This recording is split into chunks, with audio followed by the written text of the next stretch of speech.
السلام علیکم ورحمۃ اللہ وبرکاتہ۔ ان الحمد للہ نحمدہ ونستعینہ ونستغفرہ ونؤمن بہ ونتوکل علیہ ونعوذ باللہ من شرور انفسنا ومن سیئات اعمالنا من یہدہ اللہ فلا مضل لہ ومن يضلله فلا هادي له وأشهد أن لا إله إلا الله وحده لا شريك له وأشهد أن محمدًا عبده ورسوله أما بعد فإن خير الحديث كتاب الله وخير الهدي هدي محمد صلى الله عليه وسلم وشر الأمور محدثاتها وكل محدثة بدعة وكل بدعة ضلالة وكل ضلالة في النار۔ اللهم صل على محمد وعلى آل محمد كما صليت على إبراهيم وعلى آل إبراهيم إنك حميد مجيد۔ اللهم بارك على محمد وعلى آل محمد كما باركت على إبراهيم وعلى آل إبراهيم إنك حميد مجيد۔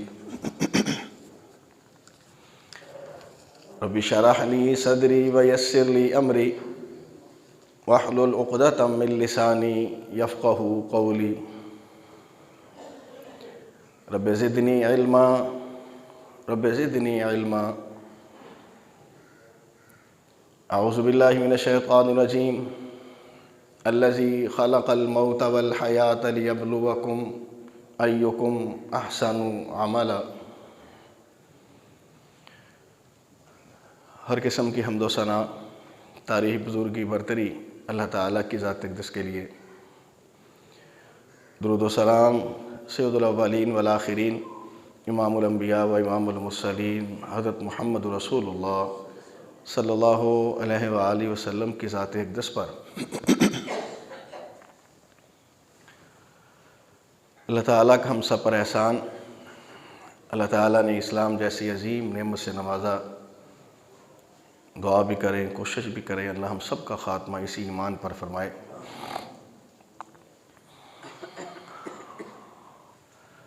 من قال لا الہ الا اللہ فدخل الجنہ۔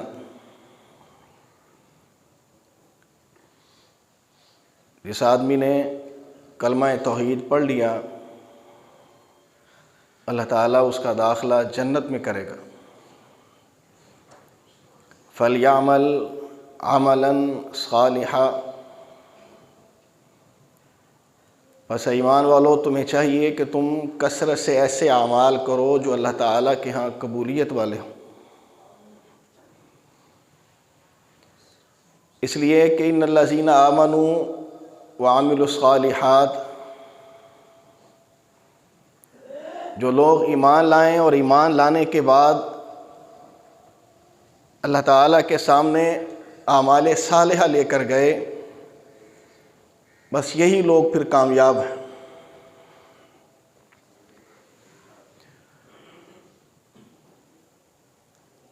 یہ میں نے اور آپ نے اب اپنے ہر لمحے کو، ہر منٹ کو، ہر دن کو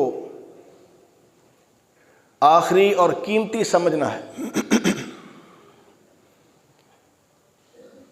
کہ شاید اب کے بعد مجھے موقع نہ ملے۔ میرے اور آپ کے سامنے بیسیوں ایسے معاملات آتے بھی ہیں، ہم لوگوں کو دیکھتے سنتے ہیں کہ لوگ یہ بات کہتے ہیں، حضرات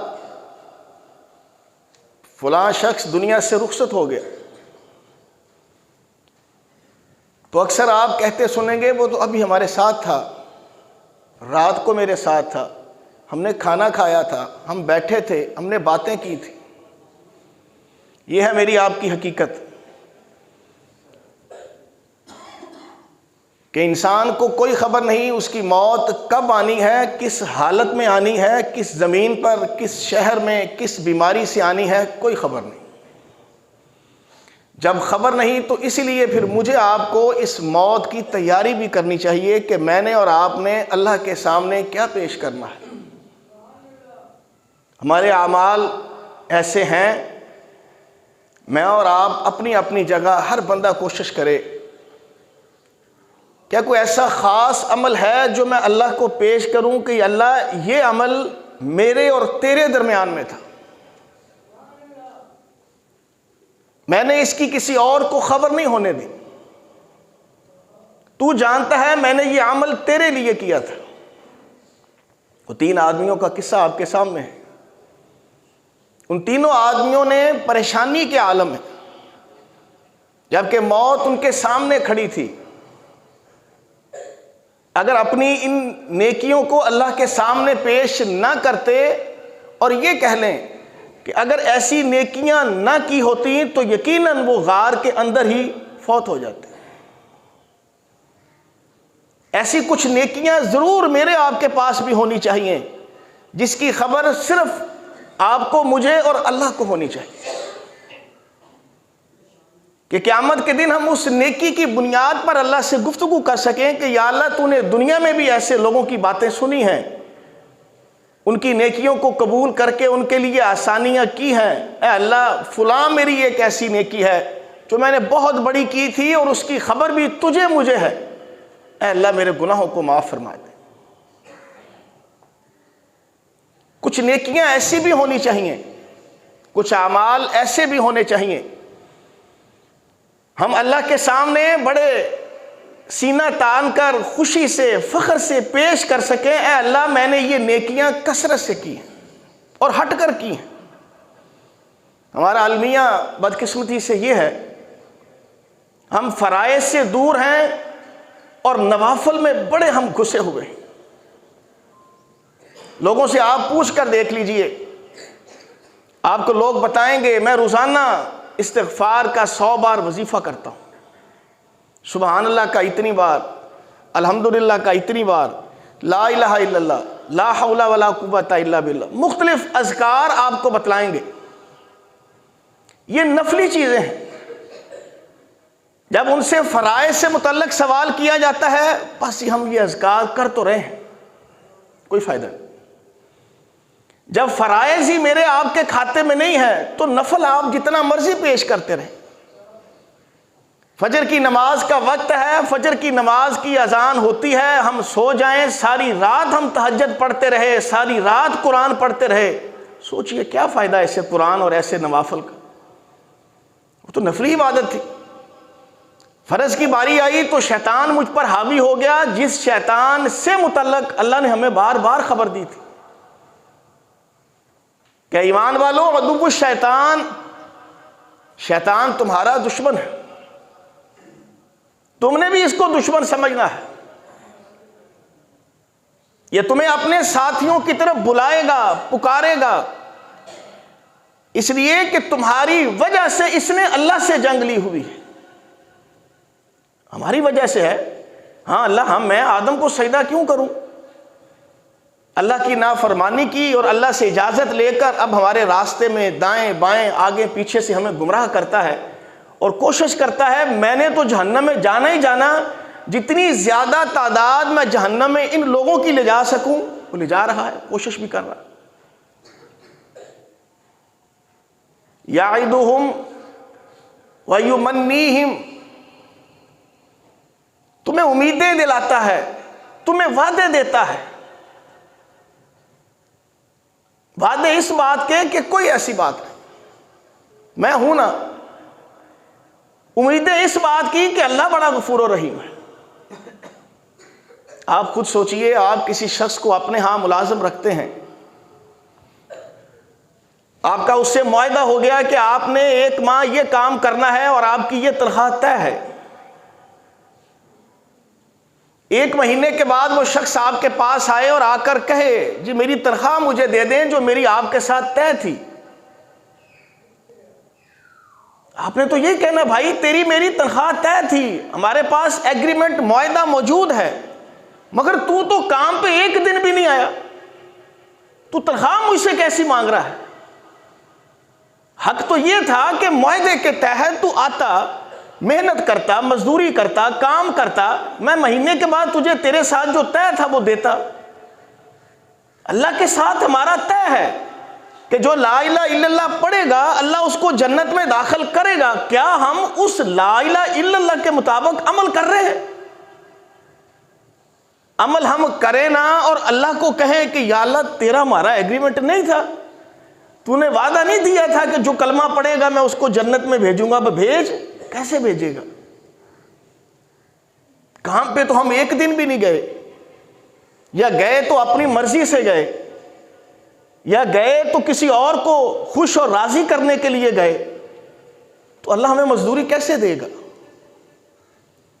اللہ جب مزدوری دینے آتا ہے تو چھوٹے سے عمل پر اخلاص شرط ہے، چھوٹے سے عمل پر کتنی بڑی نیکی دے دیتا ہے۔ میں نے آپ کو ابھی اشارہ کیا وہ 3 لوگوں کا، کہ وہ 3 لوگوں کا عمل کیا ہے کہ یا اللہ تیری خاطر میں اپنی اس کزن سے، رشتہ دار سے محبت کرتا تھا، بدکاری کی میری اندر چاہت تھی، خواہش تھی، وہ مجبور ہوئی، میرے پاس آئی، میرے پاس بدکاری کا موقع تھا، اس نے مجھے تجھ سے ڈرایا کہ اے میرے بھائی، اے اللہ کے بندے، اللہ کے اس عمل سے ڈر، اللہ نے اس کو حرام کیا ہے، میں تیری منکوحہ بیوی نہیں ہوں، یہ حرام ہے، اللہ ناراض ہوگا، اے اللہ صرف تجھے راضی کرنے کے لیے میں اس بدکاری سے بچا۔ دیکھ لیجئے اللہ نے پتھر ہٹایا اور راستہ کھول دیا۔ اے اللہ صرف تیری حکم کے مطابق تجھے راضی کرنے کے لیے میں نے نہ اپنی بیوی کو نہ بچوں کو، جو بلک رہے تھے، رو رہے تھے، دودھ مانگ رہے تھے، مگر میں ماں کے سہانے، چونکہ میری روٹین تھی، دودھ دھونے کے بعد سب سے پہلے میں اپنی ماں کو دیتا تھا۔ ماں کی آنکھ لگ گئی، ماں کو اٹھانا بھی میں نے مناسب نہ سمجھا، جب ماں اپنی مرضی سے اٹھی میں نے اس کو دودھ دیا، وہ پی کے سوئی، تب بقیہ دودھ میں نے اپنے بیوی بچوں کو دیا۔ اللہ صرف تیرے لیے کیا تھا۔ اللہ نے ہلکا سا پتھر کو اور ہٹایا، اور اس کا مطلب کیا ہے؟ ان دونوں کی نیکیاں قبول ہوئیں۔ یا اللہ میں نے ایک بندہ مزدوری پہ رکھا تھا، مزدوری طے تھی، مزدوری کرنے کے بعد مجھ سے زیادہ مزدوری مانگ رہا تھا، میں نے اس کو کہا تیری میری مزدوری یہ طے ہوئی ہے، ناراض ہو کے چلا گیا، کچھ مہینوں سالوں بعد آیا، مگر میں نے اس کی مزدوری کو، اس کی رقم کو استعمال نہ کیا، میں نے اس کو استعمال اس انداز سے کیا، کچھ جانور خریدے، وہ جانور بڑھتے گئے، کچھ عرصے کے بعد آیا، مجھ سے کہا اچھا ہاں میری ہی غلطی تھی، میری جو مزدوری بنتی ہے مجھے دے دو۔ میں نے کہا وہ بکریوں کا ریوڑ لے جاؤ، سارا تیرا ہے۔ اس نے کہا اس وقت زیادہ مقدار میں نہیں دے رہا تھا، اب بکریوں کا ریوڑ دے رہا ہے۔ اس نے کہا نہیں، تیری مزدوری سے میں نے یہ کام کیا ہے، اب یہ سارا تیرا ہے۔ تو اے اللہ میں نے صرف تجھے راضی کرنے کے لیے کیا تھا، سارے کا سارا پتھر ہٹا، ان تینوں کی جان بچ گئی۔ اخلاص تھا، چھوٹی چھوٹی نیکی ہے۔ تو میں اور آپ جب اپنے آپ کو اس انداز سے پیش کریں کہ شیطان کے شر سے بچاتے ہوئے اپنے آپ کو ایسی نیکیاں کر گزرے، ایسے اعمال کر گزرے جو ہم نے اللہ سے معاہدہ کیا ہے، اس کی تمنائیں اور اس کے وعدوں پر ایمان نہ لائیں، اللہ کے وعدے اور اس نے جو ہمارے لیے انعامات رکھے ہیں اس پر ایمان اور یقین رکھ کے آگے چلیں، پھر بات بنے گی۔ ابراہیم علیہ السلام نے کہا تھا یا ابتی لا تعبد الشیطان ان الشیطان کان مخذولا، اے ابا جان شیطان کی پیروی نہ کریں، یہ شیطان جس کو اپنے ساتھ لگا لیتا ہے یا جس کے ساتھ یہ لگ جاتا ہے اس کو ذلیل ہی کرواتا ہے۔ اب یہاں لفظ اللہ تعالیٰ لا تعبد الشیطان، شیطان کی عبادت نہ کری۔ اب شیطان کی عبادت تھوڑی کرتے تھے، شیطان کی پیروی تھی، گویا شیطان کی پیروی اللہ کے نزدیک شیطان کی عبادت ہے۔ اتخذوا احبارهم ورهبانهم اربابا من دون اللہ، غیر مسلموں کی بہت ساری برائیوں میں سے ایک برائی اللہ کہتے یہ تھی کہ وہ اپنے بڑوں کو رب کے برابر کھڑا کرتے تھے۔ اربابا من دون اللہ، جو ان کے پجاری تھے، جو ان کے راہب تھے، جو ان کے بڑے علم والے تھے، وہ جو بات کہہ دیتے ان کے نزدیک سب کچھ وہی تھا۔ عبداللہ بن سلام صاحب کا دوسرے مذہب سے تعلق تھا، یہ آیت سنی، نبی علیہ السلام سے کہا اللہ کے نبی ہم نے تو کبھی ان کو اپنا رب نہیں بنایا، ہم تو اللہ کو ہی اپنا رب سمجھتے تھے، مگر اللہ تعالیٰ یہاں کہہ رہے ہیں کہ ان غیر مسلموں نے اپنے بڑوں کو رب بنایا ہے، اتخذوا احبارہم و رہبانہم اربابا من دون اللہ، تو اللہ کے نبی ہم نے تو کبھی ان کو رب نہیں بنایا۔ نبی علیہ السلام نے فرمایا عبداللہ یہ بتاؤ تمہارے یہ احبار، تمہارے یہ راہب جس چیز کو حلال کہہ دیتے تم اس کو حلال مانتے، جس کو حرام کہہ دیتے تم حرام مان لیتے؟ کہا جی بالکل ایسے ہی۔ تو کہا یہی تو ہے رب بنانا، حلت اور حرمت کا اختیار تو اللہ نے کسی کو نہیں دیا، اپنے پاس رکھا ہے۔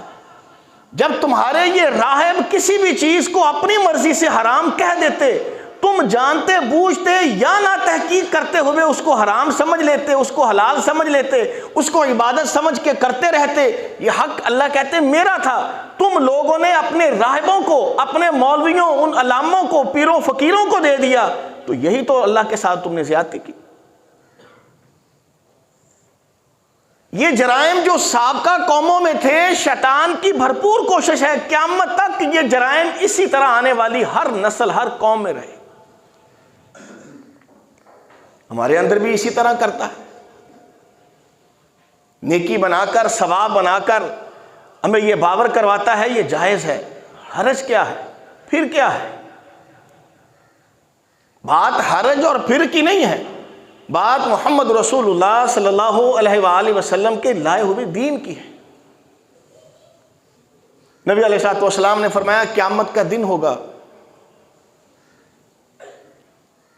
ہر شخص اپنی اپنی قبر سے نکلے گا، میدان محشر کی طرف جائے گا، اللہ کے عرش کو فرشتوں نے اٹھایا ہوگا، ہر شخص اس کے سامنے کھڑا ہوگا، ہر شخص سے 5 سوال ہوں گے، جب تک ان 5 سوالوں کا جواب نہیں دے گا اپنے پاؤں بھی نہیں ہلا سکے۔ ان 5 سوالوں میں ایک سوال یہ ہے کہ بتاؤ مال کیسے کمایا؟ کاروبار کرتے رہے ہو، بزنس کرتے رہے ہو، جھوٹ بول کر، دھوکہ دے کر، جھوٹی قسمیں اٹھا کر، ملاوٹ کر کے، بے ایمانی کر کے، جس انداز کا ہر بندے کو، آپ اور میں، ہر شخص جانتا ہے وہ کتنے پانی میں، کہاں کس انداز کا ہم کسٹمر کو دھوکہ دیتے ہیں، ہر شخص جانتا ہے۔ یہ سوال ہونا ہے، اور اگر اس سوال کا جواب خدا نہ خواستہ نفی اور نہیں میں ہے تو نبی علیہ السلام نے فرمایا وہ اس کے پاؤں نہیں ہلیں گے، وہ جنت میں نہیں جائے گا، وہ جہنم میں جائے گا۔ کہاں گیا لا الہ الا اللہ؟ اسے پوچھا جائے گا تو نے جو رزق کمایا کس انداز کا کمایا، مال کس انداز کا کمایا؟ اب یہ بھی بتاؤ اس کو خرچ کہاں کیا ہے، خرچ کیسے کیا ہے؟ فضولیات پر، ریاکاری میں، حرام جگہوں پر، اللہ کی ناراضگی والی جگہوں پر، کہاں کہاں خرچ کیا ہے، اس کی بھی خبر دو، اس کا بھی حساب دو ہمیں۔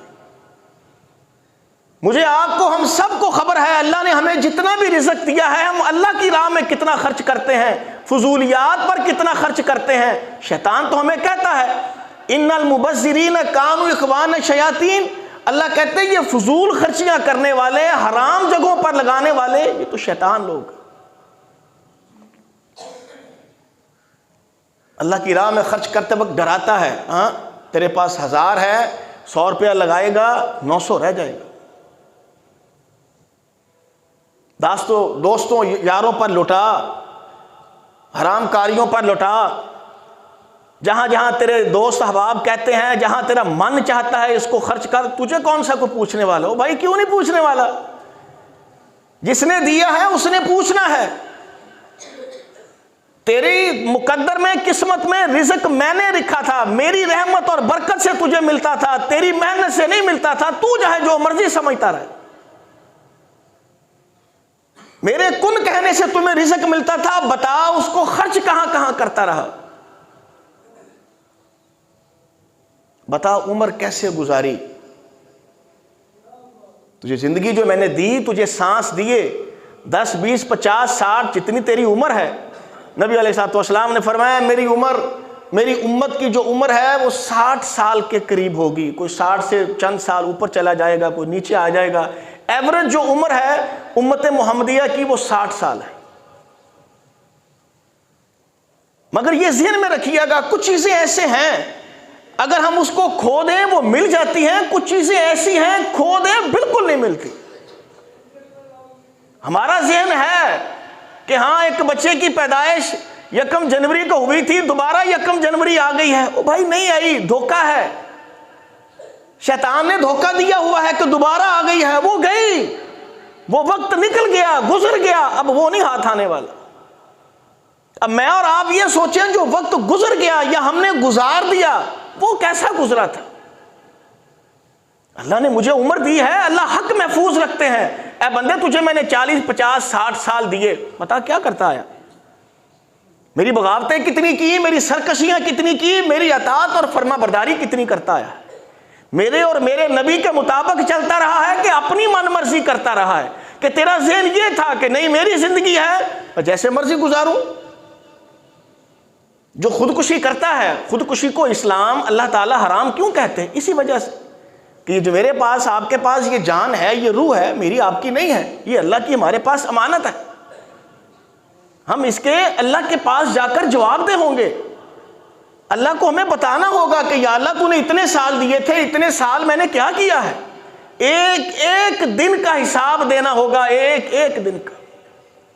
اور نبی علیہ الصلوۃ والسلام کی وہ حدیث ہمیشہ ذہن میں رکھیے گا، آپ نے فرمایا جس شخص کو اس کے نیک اعمال اللہ کے قریب نہ کر سکے، اس کو اس کا نسب بھی اللہ کے قریب نہیں کر سکتا۔ مطلب اگر کوئی شخص یہ کہے میں شیخ ہوں، میں بھٹ ہوں، میں سید ہوں، میں شاہ ہوں، میری یہ برادری ہے، بڑی اچھی برادری ہے، بڑی معروف ہے، بڑے ہم نیک گنے جاتے ہیں، یہ کام نہیں آئے گی۔ نسب انسان کو کامیاب نہیں کرائے گا، کامیاب کرانے والی چیز صرف عمل ہے۔ یہاں بات ہی ختم ہو جاتی کہ نبی علیہ الصلوۃ والسلام نے اپنے سارے رشتہ داروں کو بلایا، اپنی بیٹی فاطمہ رضی اللہ عنہ کو پکارا، سب کو کہا یاد رکھو تمہارا عمل تمہارے ساتھ، میرا عمل میرے ساتھ۔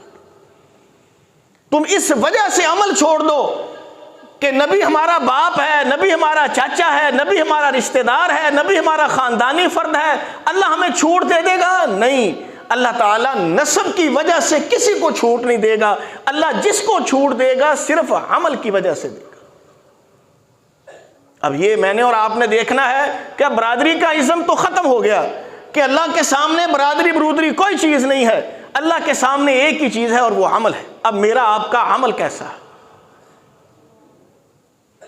کہ اللہ تعالیٰ ایک ایک دن کی آپ کی کارگزاری پوچھ رہے ہیں، سننا چاہتے ہیں، بتا کیا کرتا ہے؟ سارا دن رزق میں بھاگتا تھا کولو کے بیل کی طرح، جس کی میں نے ڈیوٹی لگائی بھی ہوئی تھی، تیری قسمت میں لکھا بھی ہوا تھا، پھر بھی اس کے پیچھے بھاگتا رہا کہ مجھے بھی یاد کیا۔ ایک سوال شباب سے متعلق، جوانی سے متعلق، تجھے میں نے جوانی دی، بتا اس جوانی کو تو نے کہاں کھپایا؟ اسی لیے نبی علیہ الصلوۃ والسلام نے فرمایا تھا اللہ کو سب سے محبوب ترین جو عبادت ہے اپنے بندوں کی وہ جوانی کی عبادت ہے، کہ انسان جوانی میں اپنے ہی مگن میں ہوتا ہے، اپنی ہی جوانی میں وہ اتھرا ہوا ہوتا ہے۔ اب وہ اس جوانی میں اللہ کے قریب کتنا تھا اور اللہ کی ناراضگیوں کے قریب، اللہ کے ان حرام کیے ہوئے اعمال اور کاموں کے نزدیک کتنا تھا، کتنا وہ زنا کی طرف تھا، کتنا بدکاری کی طرف تھا، کتنا مسجد کی طرف تھا، کتنا اللہ کے ساتھ تعلق تھا۔ اللہ نے جوانی سے متعلق ہم سے سوال پوچھنا ہے، میں نے تجھے جوانی دی تھی، تیرا کوئی اس پہ حق نہیں تھا، میں تیری جوانی کا مالک تھا، بتا تو نے کیسے گزاری ہے، کیسے عمل کیے ہیں، کتنے عمل کیے ہیں، صحت، تندرستی، جوانی، زندگی، اس کے متعلق مجھے جواب دے۔ اور ایک آخری سوال، تجھے جتنا علم تھا بتا اس پر کتنا عمل کیا؟ سب سے مشکل سوال کہ جتنا علم تھا اس کے متعلق کتنا تو عمل کر کے آیا ہے؟ میرے بھائیوں آپ بتاؤ ہمیں کس بات کا نہیں پتا، کس چیز کی ہمیں خبر نہیں پتا؟ ہمیں خبر ہے جھوٹ بولیں گے اللہ کی لعنت برستی ہے، جھوٹی قسمیں اٹھائیں گے بے برکتی آتی ہے، سود حرام ہے، رشوت حرام ہے۔ کون کون سا ایسا عمل جو آج برائی ہی نہیں رہا، آج جرم ہی نہیں رہا، میں اور آپ دھڑلے سے کرتے ہیں، حق سمجھتے ہیں، رائٹ سمجھتے ہیں، اس کے بغیر چارہ نہیں، اس کے بغیر گزارا نہیں۔ لوگوں کو تو کاروبار نہیں کرنا آتا، کاروبار میں جھوٹ بولنا پڑتا ہے، کاروبار میں جھوٹی قسم اٹھانی پڑتی ہے۔ یہ ساری باتیں کہہ کر ہم اللہ کو جھوٹا کرتے ہوئے کہتے ہیں کہ ہاں جھوٹی قسم اٹھاؤ خیر ہے، دھوکہ دو خیر ہے، غلط بات کرو خیر ہے۔ یا بعض غلط بات اور دھوکہ دینے میں بھی ایسا گر رکھتے ہیں کہ اپنے دل کو بھی تسلی دیتے ہیں، میں نے دھوکہ تھوڑی دیا ہے۔ اب کون سا ایسا گناہ بچتا ہے جو مجھے آپ کو خبر نہیں؟ ہر چیز کی ہمیں خبر ہے، ہر چیز کی، ہر گناہ کی، ہر نیکی کی، ہر گناہ اور نیکی کی خبر ہونے کے باوجود میں اور آپ اب اس گناہ سے کتنا بچتے ہیں؟ اللہ کہتے ہیں میں نے یہ بھی پوچھنا ہے۔ نبی علیہ الصلوۃ والسلام نے فرمایا قبر میں انسان جب جائے گا پوچھا جائے گا تیرا دین، تیرا رب، یہ نبی، دین، رب، سارے سوالوں کے بعد ایک سوال اور ہے، یہ جو تو سوالوں کے جواب دے رہا ہے یہ تجھے ان سوالوں کے جواب آئے کیسے؟ جو بد عمل ہوگا، جس نے دنیا میں اللہ کو ناراض کیا ہوگا، اللہ کی ناراضگیوں والے کام کرتا ہوا دنیا سے رخصت ہوا ہوگا، وہ تو کہے گا ہا ہا لا ادری، ہا ہا لا ادری، مجھے کیا پتا تو کیا کہہ رہا، مجھے نہیں پتا ان سوالوں کو کیا جواب ہے۔ جو با عمل ہوگا، جس کو اللہ نے توفیق دی ہوگی، جو سارا دن اسی انداز سے گزارتا ہے بس آج کا دن ہی آج ہے، اس کے بعد مجھے یہ دن نہیں ملنے والا، اگر وہ اس حقیقت کو سمجھ گیا، سارے دن میں جتنے بڑے سے بڑے عمل وہ کر سکتا ہے اللہ کو راضی کرنے والے وہ کرتا ہے، کیوں؟ کل نہیں آنے والی، آج ہی آج ہے جو آپ اور میں آج کر سکتے ہیں۔ جس نے کہا نا کل، وہ کام کبھی نہیں ہوا، تو فرشتہ اس با عمل سے بھی پوچھے گا تو نے یہ باتیں جو بتلائی ہیں، تو نے کہا ہے تیرا رب اللہ ہے، تیرا دین اسلام ہے، نبی تیرا فلاں ہے، اب یہ بھی تو بتا چیزیں پتہ کہاں سے چلی؟ کہے گا میں نے اللہ کے دین کی یہ کتاب پڑھی ہوئی تھی۔ تو میرے بھائیوں، میں نے اور آپ نے کتاب پڑھی یا نہیں پڑھی، علم ہمیں ہے، خبر ہمیں ہے، تو میں اور آپ قیامت کے دن جب تک ان 5 سوالوں کے جواب نہیں دیں گے، محمد رسول اللہ صلی اللہ علیہ وآلہ وسلم نے فرمایا وہ اپنے قدم بھی نہیں ہلا سکے گا، اور اگر سوالوں کے جواب غلط ہوئے تو اللہ اس کا خاتمہ جہنم میں کرے گا۔ جو میں نے آپ کو پہلے کہا تھا کہ کلمہ توحید، وہ لا الہ الا اللہ، وہ کہاں گیا؟ لا الہ الا اللہ کا اپنا مقام ہے، اس کی اپنی اہمیت ہے، مگر اس لا الہ الا اللہ کا جب تک میں اور آپ حق ادا نہیں کریں گے، جب تک ہم اب ہر اس دن کو، جس دن اللہ نے ہمیں اٹھا دیا ہے، ہمیں سانس دے دیا ہے، ہم اٹھ کے کہہ دیتے ہیں الحمدللہ الذی احیانا بعد ما اماتنا والیہ النشور، یہ اللہ کا شکر ہے جس نے مجھے دوبارہ زندگی عطا کی ہے، اور وہ سارا دن جو اللہ نے زندگی دی ہے اللہ کی اطاعت میں گزرتا رہے، یہ اصل کامیابی ہے۔ اس لیے کہ اگلا دن نہیں آنے والا، یہ ہمیں خام خیالی ہے کہ ہر سال ہم اپنی مختلف چیزوں کو نام دے کر کہتے ہیں دوبارہ وہ تاریخ آ گئی ہے، دوبارہ وہ دن آ گیا ہے، وہ منا لو جی، پچھلے سال بھی آیا تھا۔ بھائی نہیں آتا، میرے اور آپ کے پاس یہ وقت، یہ دن، یہ لمحے، یہ غنیمت ہے، اگر میں نے اور آپ نے اس سے فائدہ اٹھا لیا، اپنے آپ کو شیطان کے شر سے بچا لیا، پھر کام فائدہ نہیں اٹھایا، شیطان کے شر سے نہ بچ سکے، اس کے ساتھ کھڑے رہے، تو شیطان کا مقام اور ٹھکانہ اللہ نے ناراضگی والی صفت میں رکھا ہے، تو پھر میں اور آپ کیسے بچیں گے؟ دعا اور کوشش کریں اللہ ہمیں ایسے اعمال کی توفیق عطا فرمائے جس سے وہ راضی ہوتا ہے، اللہ ایسے اعمال سے ہمیں دور فرمائے جس سے وہ ناراض ہوتا ہے۔ اللہ ہمیں اگر کلمے کی سمجھ دی ہے تو کلمے کے جو حقوق ہیں اللہ ہمیں ان کی بھی سمجھ عطا فرمائے، اور اس کے بعد اللہ ہمیں ان کا بھی حق ادا کرنے کی توفیق عطا فرمائے۔ وما علینا الا البلاغ۔